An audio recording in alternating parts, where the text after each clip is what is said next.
Subscribe करें हमारे YouTube channel साधना gold को और पाएं वीडियोस सबसे पहले। बेल आइकन दबाना ना भूलें। एक काकी थी। काका काकी जानते हैं? एक काकी थी। मुंशी प्रेमचंद्र जी लिख रहे हैं। एक काकी थी। उस काकी के कोई बेटा था नहीं, बेटी थी नहीं, पति गुजर गया। छोटा सा घर था, एक खेत था। अब वो काकी के पास खेत भी था, घर भी था। तो उसने अपने जो परिवार के बच्चे, उनमें से एक बच्चे को अपने गोद ले लिया।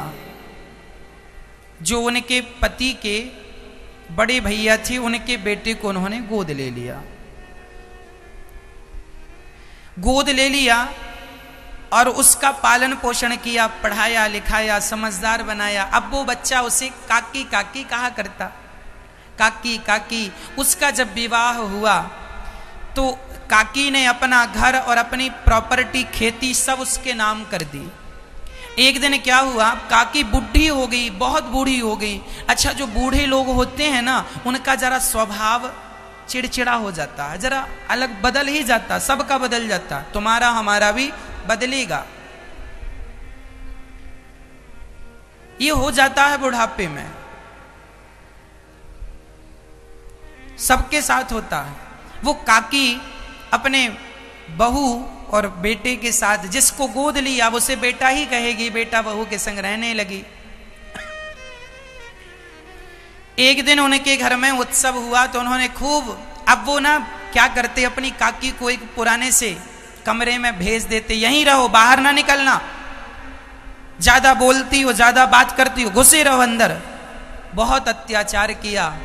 एक दिन तो घर में भंडारा था, कुछ फंक्शन रहा होगा, उसमें सब लोग आए, पूड़ी खीर पकौड़ी सब बनी।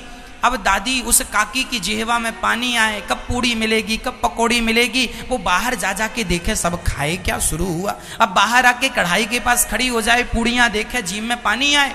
तो बहू थोड़ी देर बाद आए, क्यों काकी अंदर नहीं बैठ सकती हो, सब रिश्तेदार आ रहे हैं, पर आप फटी से कपड़े में खड़ी हो, जाओ अंदर। डांट के अंदर कर देती। बूढ़ों का सम्मान कम था, अंदर कर देती।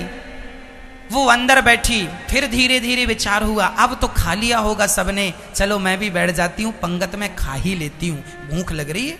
फिर आई तो पंगत चल रही थी, पंगत में जाके बैठ गई।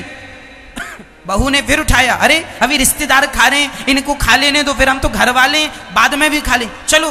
फिर कमरे में भेज दिया। वो काकी फिर उठ के चली गई। अब की बार काकी ने कहा, जब तक बहू बुलाएगी नहीं मैं नहीं जाऊंगी। बहू ठीक कहती है, सब खाए नहीं और मैं खाने लगूं, घर वालों को तो बाद में ही खाना चाहिए, मैं पहले खाने लग जाऊं। हुआ क्या कि सबने खा लिया, रिश्तेदार चले गए, बहू बेटे ने भी खा लिया, नाती पोते ने भी खा लिया, सबने खा लिया, पर काकी को किसी ने पूछा नहीं। अब बहुत समय बीत गया, शाम होने लगी।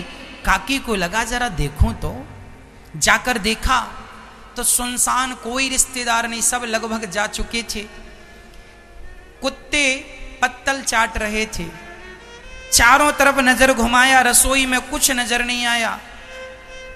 काकी को बड़ी भूख लगी थी, तो काकी जहां सबने खाने की पत्तल फेंकी थी, काकी चुपचाप देखी, बहू देख तो नहीं रही है, बेटा देख तो नहीं रहा है। जाके चुपचाप वहां बैठ गई जहां सबकी पत्तलें पड़ी थी, और पत्तलों में जो जूठन, उसको इतनी भूख लगी थी कि जहां कुत्ते पत्तल चाट रहे थे वहीं जाकर बैठ गई और वो जूठन खाने लगी। किसी की आधी पूड़ी बची थी, किसी के दोने में थोड़ी सी खीर बची थी, खीर खा रही है, साग खा रही है, पत्तल चाट रही है। रिश्तेदार खा के चले गए हैं और घर की बूढ़ी काकी पत्तल चाट रही है। ये मुंशी प्रेमचंद्र जी की काकी कथा की चर्चा है, ये मुंशी प्रेमचंद्र जी लिख रहे हैं। तब छोटी सी पोती, उसकी बेटी आई, देखा काकी बैठी है, दौड़ के माँ के पास गई, माँ माँ देखो काकी कहाँ है, वो पत्तल चाट रही है। तुरंत बहू निकल कर आई और जब आकर देखा बहू ने अपनी काकी की हालत को, तो आज पता नहीं बहू का कलेजा पिघल गया। अरे राम राम, सच्ची मैंने इसे बहुत तंग किया है, बहुत सताया है। तुरंत प्रणाम करके अपनी काकी को अंदर ले जाके थाली में खीर पूड़ी साग बना परोसती है जो बचा था, और हाथ जोड़ के कहती है, काकी बड़ा अपराध हो गया, सारा जमाना खा के चला गया, लेकिन वही भूखा रह गया जिसकी रोटियां हम खा रहे हैं। ये घर आपका ही तो था, ये जमीन आपने ही तो हमारे नाम की थी, ना होते आप तो हम तो भीख मांग रहे होते।